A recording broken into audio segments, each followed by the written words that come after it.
Hello and welcome to Telesur. I'm Ian Bruce and this is Interviews from Quito, the programme where we explore some of the big challenges facing this country and the region.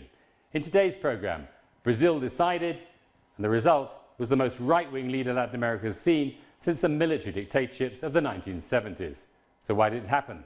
What can we expect of Jair Bolsonaro and what is the left going to do about it? To talk about this, we're pleased to have with us Ben Junge. He teaches anthropology at the State University of New York and he's currently a visiting professor at the Federal University of Pernambuco in the northeast of Brazil. But first, let's take a look at this video. Brazilians are coming to terms with their new far-right president-elect, Jair Bolsonaro, who won a sweeping victory in Sunday's runoff election. He was elected president with 55% of the votes. Fernando Haddad of the Workers' Party received 45%. There were mixed reactions. Some have welcomed the results, saying change was needed. Others are fearful. These elections in reality have revealed the worst of mankind. They have shown the soul of human being. Everything they have spoken about has been revealed during these elections. That is how I feel about it. And I feel sad, really sad, but we are going to move forwards. Bolsonaro supporters also gathered outside the prison in Curitiba, where the former president, Lula da Silva, is in jail. They let off fireworks and chanted "Lula stay in prison." Then they staged a mock funeral for Lula and his Workers' Party. During the campaign, Jair Bolsonaro said he'd let Lula rot in prison.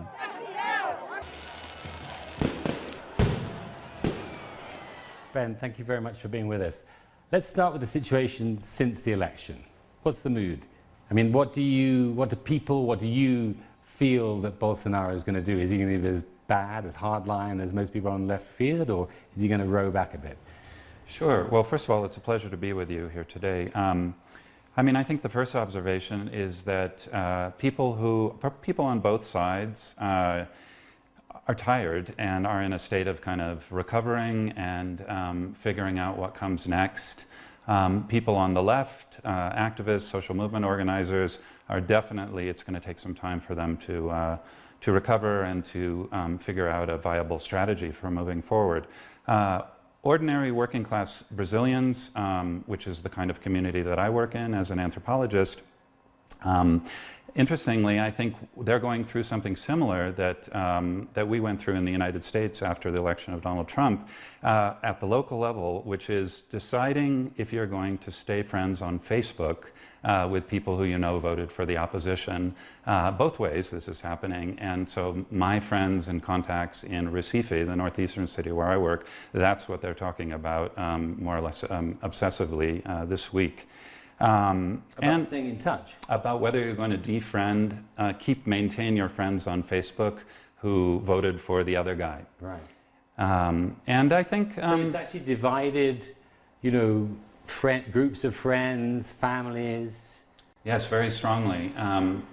Actually, I think this is very much a way that opinion formation happened leading up to the final vote, which was through social media, and now, you know, people, it's only a week since, since these very strong postings for both candidates happened.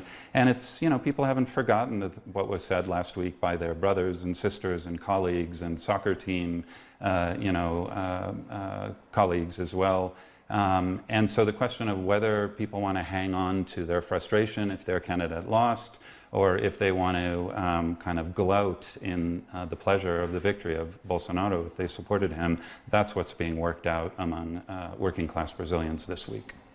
Do you think he's a fascist? It's been a word that's been used a lot. Yeah, well, that's the big question.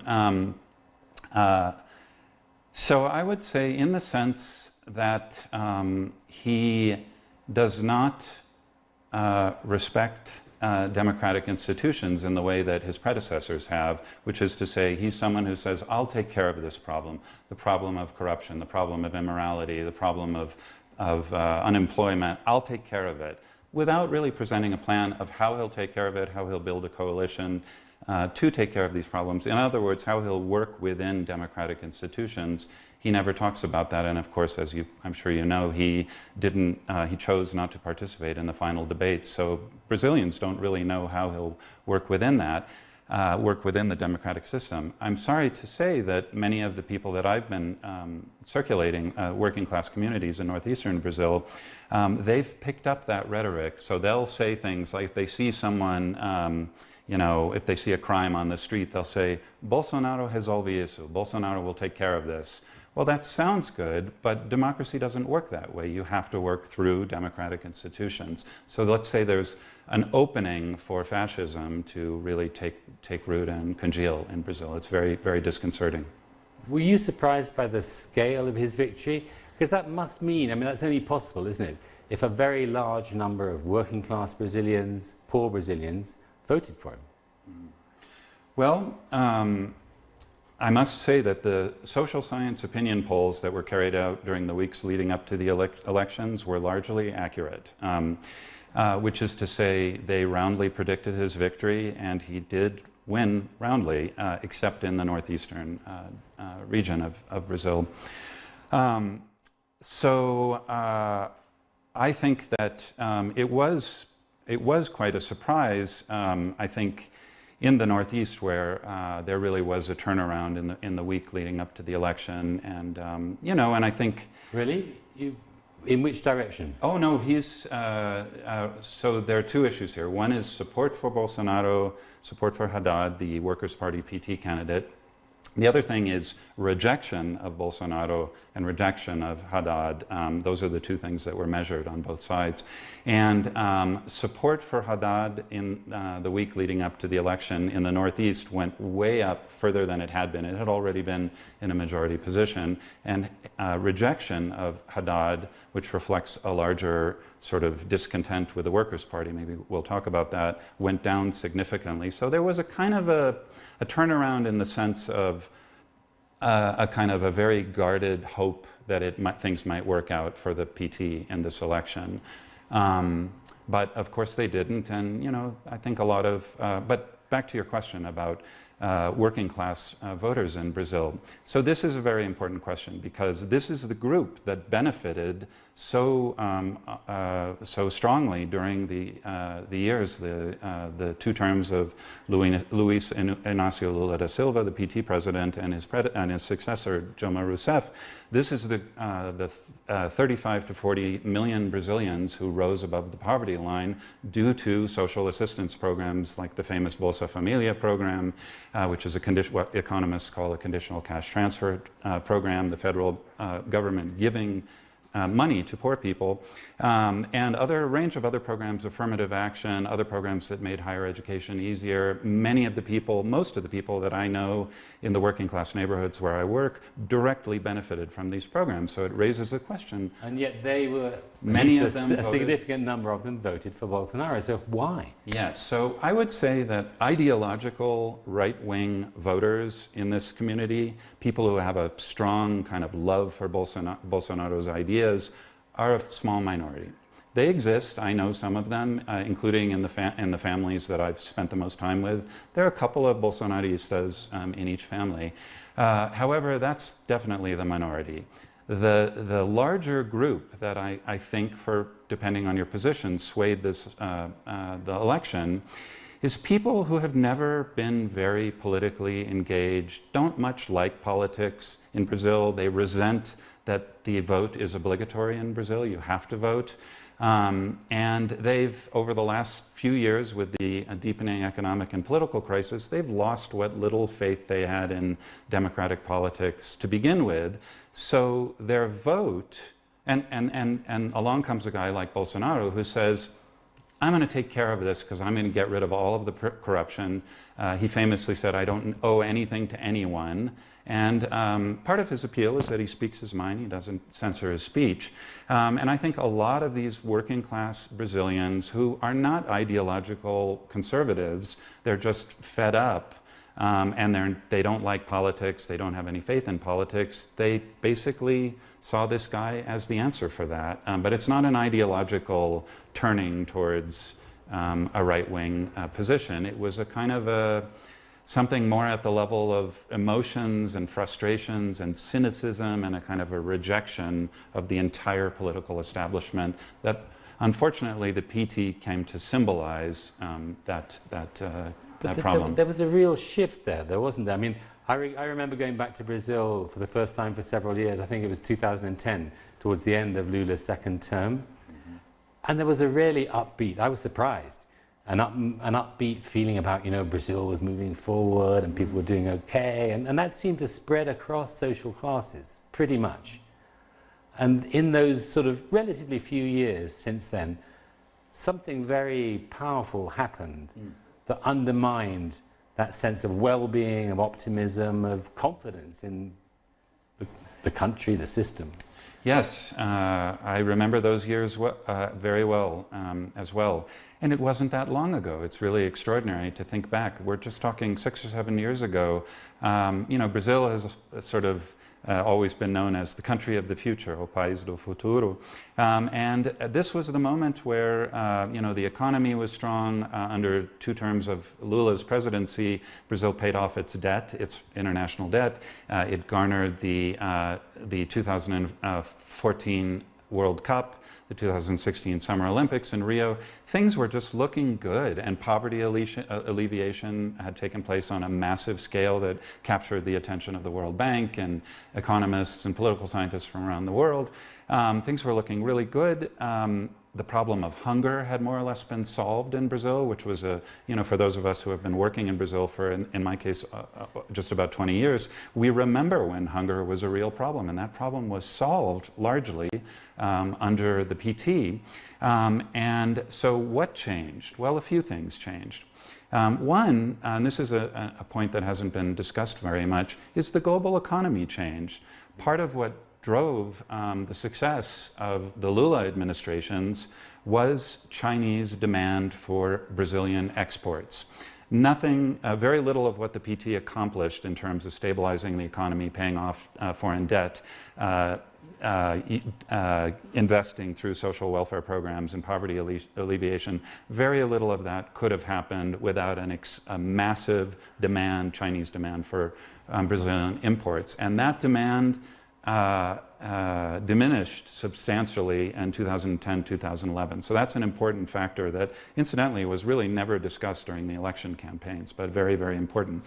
Another thing is that the conservative media conglomerate, Globo, during these years was very strongly representing the PT and the Workers' Party in a very negative manner, and that affected public opinion in a negative manner against the subsequent president, Dilma Rousseff, who was basically Lula's hand-picked successor, although she did win in a landslide. When Lula finished, he was still riding pretty high in the opinion polls. Extremely high approval ratings. I don't remember the exact statistic, but I'm sure it was at least in the 80s. He's the most popular president Brazil's ever had, and he wasn't even until he left.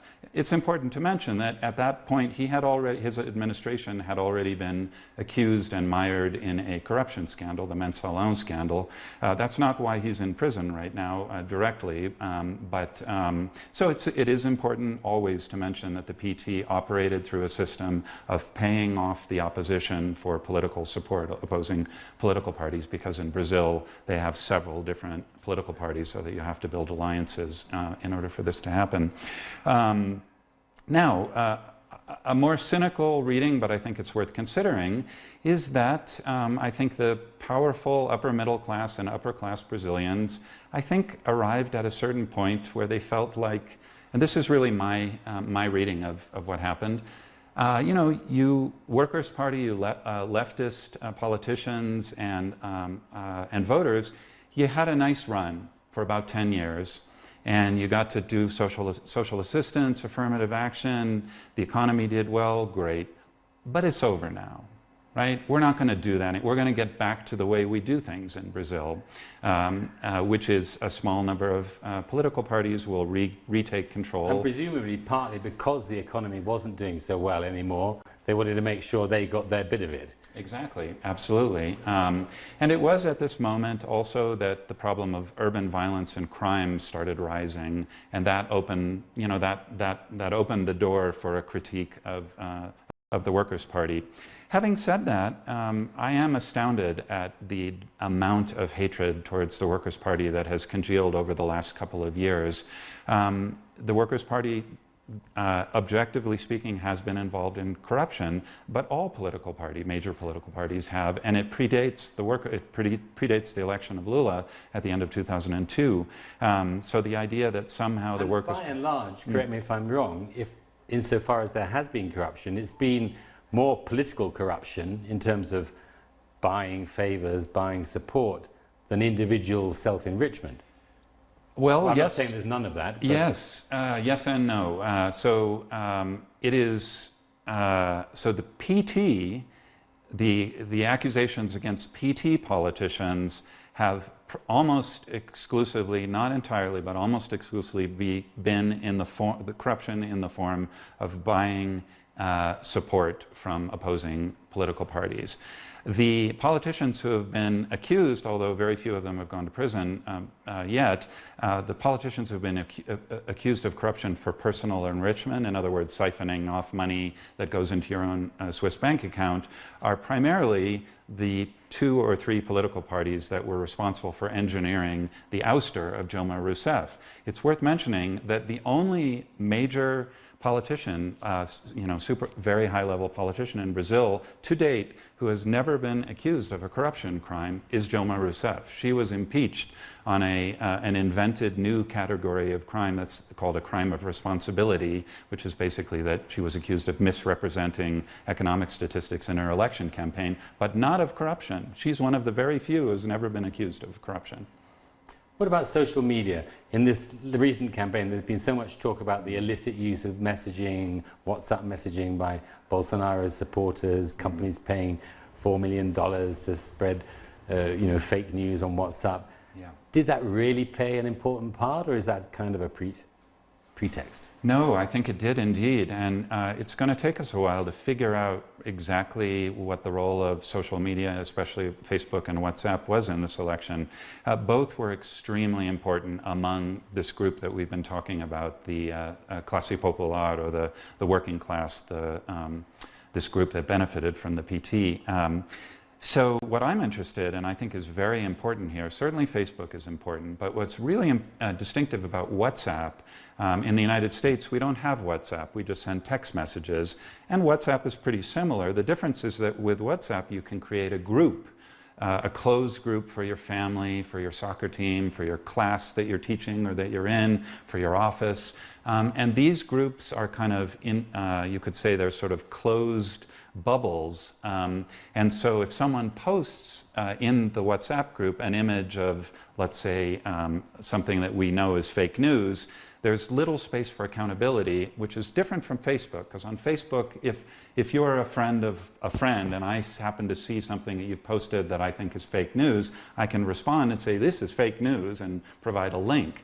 But if you're posting something to your brother in your family's Facebook group, I have no access to that. It's a closed sphere, and I think that was a big problem in this election, is that fake news, which was out of control, like a virus spreading on both sides. I have to say there was fake news on both sides of the ideological spectrum. I think was a very big problem. Up as late as Saturday, last Saturday, the day before the election, I had friends and contacts in the neighborhood where I work posting things in their Facebook family Facebook groups that Fernando Haddad, the PT candidate, had supported what was called a kit gay. I don't know if you heard about this. It got a lot of attention. In other words, that he was proposing that state public schools support teaching, encouraging homosexuality and actually giving education about how to be a homosexual high schools and whatnot. It's patently false, and we knew this, and I was really disturbed that this was still circulating as late as the day before the election. And you're quite right that Jair Bolsonaro has been accused of having been in the know about that, and that actually still hasn't played out yet. I don't want to be too cynical. I'm not sure it will go anywhere, but in fact, there's still a process that will assess at the level of the Supreme Electoral Court his possible involvement. But whether he knew personally or question. not, I mean, the argument is that, companies supporting him paid lots of money for this stuff, right? Yes, it would have been illegal if it could be demonstrated that he knew about it and supported it. That would be a crime. Actually, a very high. But if he didn't know, there's no crime. That's correct. The companies were perfectly at liberty to spend that money on fake news in favor of one candidate. As far as I know. Yeah. I want to go back, as you mentioned before, briefly, this split in the way the vote divided completely differently in the northeast from most of the rest of the country, especially in the southeast. I want to explore that. What are those? Because it's not just a geographical divide, is it? It's a social divide. It's a racial divide. Can you explain that a little bit more? Sure. Well, we're still making sense of all of this, by the way. So now we have data available that allows us to map out in terms of regions, who voted for whom, but more importantly, within Brazil's large city, because Brazil, more than half of the population lives in big cities, so it's cities where we really need to look carefully. Within individual cities, what zones and what neighborhoods voted for whom. So for example, in Rio de Janeiro, the city is basically divided into a northern zone, which is where the industrial workers, working class lives, and the southern zone, which is the images of palm trees and beautiful beaches, and that's a much more upscale neighborhood. And we know that the southern zone of Rio de Janeiro went almost exclusively, almost entirely for Bolsonaro. Well, we saw them on Copacabana Beach on Sunday night. Exactly, celebrating. Yeah, indeed, they still are. So clear, that suggests the hypothesis, that supports the hypothesis that on one level this was simply about economic, middle class and upper middle class Brazilians reasserting what they believe will be better control over their future through a guy like Bolsonaro. That's ironic, actually, and problematic, because actually the president who has been, and this is well proven by economists, the president under whom wealthy people in Brazil did the best over the last 100 years was Lula. That was what was such a miracle of his presidency, was that poverty was alleviated and the wealthy got wealthier in Brazil. So the wealthy did not suffer during the PT years. They did extremely well.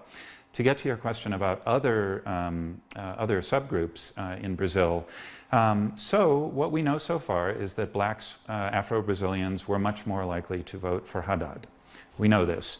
That's not exclusive, though, and it will take us some time as social scientists to understand better what was going on in the minds, the consciousness of people, of Afro-Brazilians who voted for a man who has spoken so derisively and disparagingly, disrespectfully about Afro-Brazilians. I don't actually know very many LGBTQ gay Brazilians who voted for Bolsonaro, although a couple of exception cases got a lot of attention circulating. That would not make a lot of sense to me. He famously said several times, but most recently a week ago, that if his son were gay, the best thing that could happen is that his son would die in a car accident. And it's hard to imagine that if you have a gay son or a gay uncle or a gay brother or a gay father, or if you are gay. Or if you are gay, of course, that you could look that relative or yourself in the face after voting for a guy who would say that. Now, it's worth mentioning here that Brazilians have an idea of themselves as sort of playful, joking people. So, I've had countless conversations with my contacts and said, look at what he said about women, about Indians, about indigenous people, about gays, about blacks. How could you vote for a guy like that? And the response is frequently, well, he's joking. We like to joke. He's just being honest. Even Lula sometimes told homophobic jokes. And he was just being silly, and, But as one of my contacts, a college student who is a college student in Recife who got into college through the affirmative action program, said to me last week, it will be hard to forget those jokes. How do you see the resistance developing? I mean, you talked about people being in a state of shock and sort of just coming to terms with things, but we did see in the last, well, from that week before the first round, with the huge Ellie Now demonstrations led by women, and then leading up to the second round, pretty impressive mobilizations of all sorts of different groups, with women playing a very important role. Does that mark a shift, something new that's developing, or do you think that's just gone now? No, I think that is the hope for the future of democracy in Brazil, is a vibrant civil society, which Brazil has an excellent and inspiring history of, that both of us are familiar with. It goes most recently, back to the World Social Forum and the MST and the gay movement and the black movement, the women's movement, of course. So Brazil has an incredible history that will serve it very well now in this moment, where it has to figure out how it is going to try to hold the state accountable. And as you said, there already have been demonstrations. I'm connected with all of these movements, and they're all dialoguing right now very actively. They're tired. They're trying to sort of recover from, the disappointment. But there's a lot of dialoguing going on. There's a lot of posting on Facebook pages, like, visibility is key. Resistance is key. Resistance is what will save democracy in Brazil. But what kind of resistance? Right. Something's happened now, hasn't it? Yes, yes. Well, for the time being, I think public demonstrations are the main form of resistance. What I was going to say is that I think the big open question is what this man will do after January 1st. He actually, if he's going to work within democratic institutions, his hands will be tied in a lot of ways. Even though he's famously said, a good thug is a dead thug, he doesn't have the authority to just go out and start, sick the military police on street kids or people who he thinks are undesirable in Brazilian society. He can't do that. He couldn't do a Duterte, for example.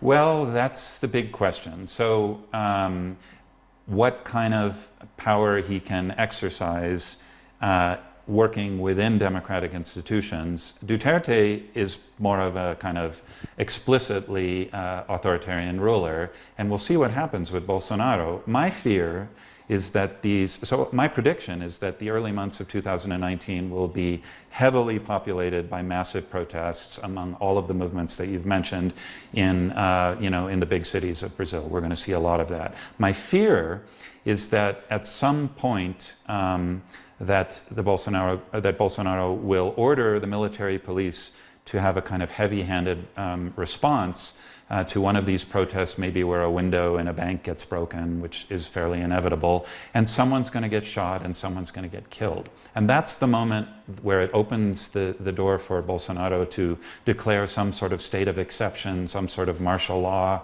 and that's where that's actually my major concern. And I actually think that could happen within 6 months into his presidency. Just a final word, because we're almost out of time, Ben. Sure. Do you see this as a specifically Brazilian phenomenon, or does it have a regional, international impact? Mm-hmm. Well, of course, this is reminiscent in some ways of, those of us from the United States. It makes us remember and think about and reflect upon how Donald Trump was able to be elected. And I do think there is a similarity that many of my compatriots in the United States who voted for Trump, they desired someone who would just kind of, fix things. And I think that's an impulse towards a populist, possibly authoritarian leader, and I think that is part of the story in Brazil. But I also think that Brazil has to, part of what led to this election outcome and will be important is the future, into the future, is whether the vast majority of Brazilians value and will stick up for and fight for democratic institutions. And if so, they have a major problem on their hands. Thank you very much, Ben. I'm afraid we've run out of time. We've been talking to Ben Junge, Professor of Anthropology, about the victory of the far-right candidate Jair Bolsonaro in Brazil's presidential election. Thank you very much for watching Interviews from Quito. I'm Ian Bruce. Until next time.